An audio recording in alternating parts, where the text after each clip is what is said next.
when you're trying to improve REM sleep, why is melatonin a big no-no? And why is this such a big mistake? Well, first of all, I think you hit one of the most critical pieces. So again, I've been formulating supplements since 2004. And one of the main strategies is to try to get your body to produce the target molecule. That's always a superior strategy. And you gave the example of testosterone, which is a great one. I was on testosterone replacement therapy for 6 years. I've been off for a year. I've been able to reboot my hormones naturally. And what happens is your body will start fighting back. And the way it does that depends on the hormone. But first thing it does, it starts down regulating its receptors. What does that mean? It means that you need more and more and more of that molecule for it to work. Now, here's the shocker. Most people do not know this.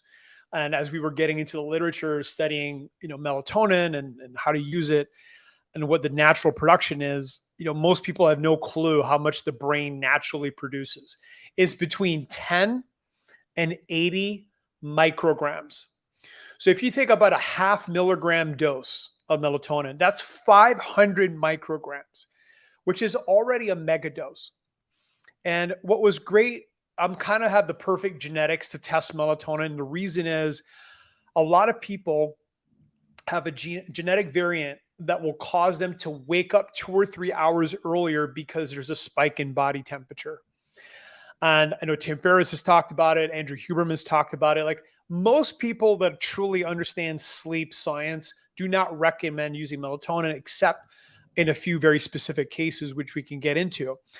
But as I was playing around with dose, and here's the truth and an axiom with supplementation and drugs, the dose creates the effect.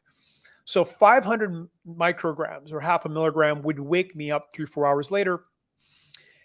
So it never worked for me. And that forced me to start looking at other things. And just one more comment on melatonin and sleep research. Melatonin is very effective to get you to fall asleep, which is sleep latency, but it does not improve sleep. So when you look at the key metrics involved in sleep quality, which is obviously deep sleep and REM, it does not impact those things. It impacts how fast you fall asleep. And for some people, that's a struggle. So melatonin for me is, as a supplement, I typically don't recommend it except one, when you're traveling. If you're traveling 2-3 time zones, you want to reset your clock. 2 nights is enough. You typically don't need a third to reset your clock. And you take melatonin for a couple of days in the morning, get the sunlight, big workout, big breakfast. That will help reset your clock and you might avoid jet lag completely. Now, the other times I recommend it is if you want to wake up earlier.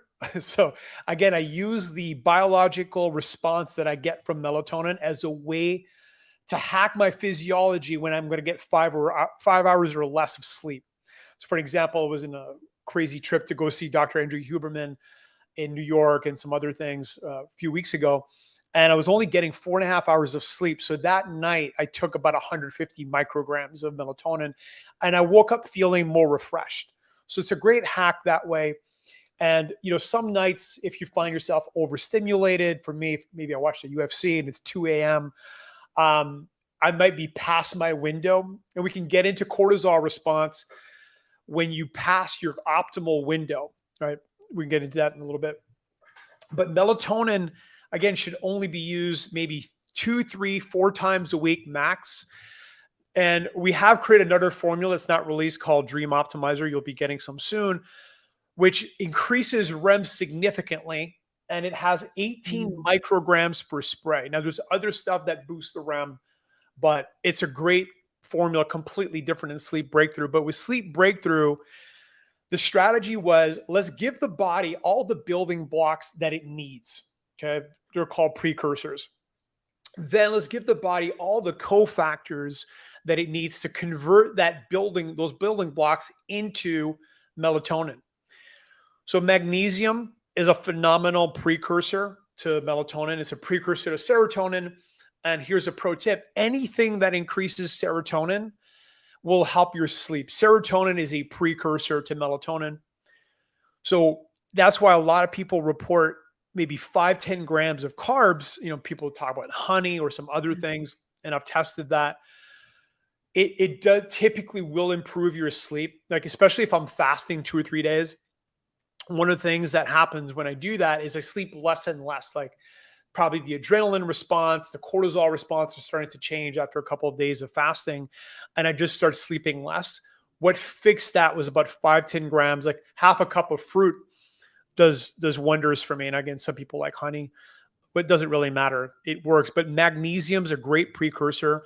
We have P5P, which is a bioactive form of vitamin B6, and that is a precursor to convert that magnesium into serotonin.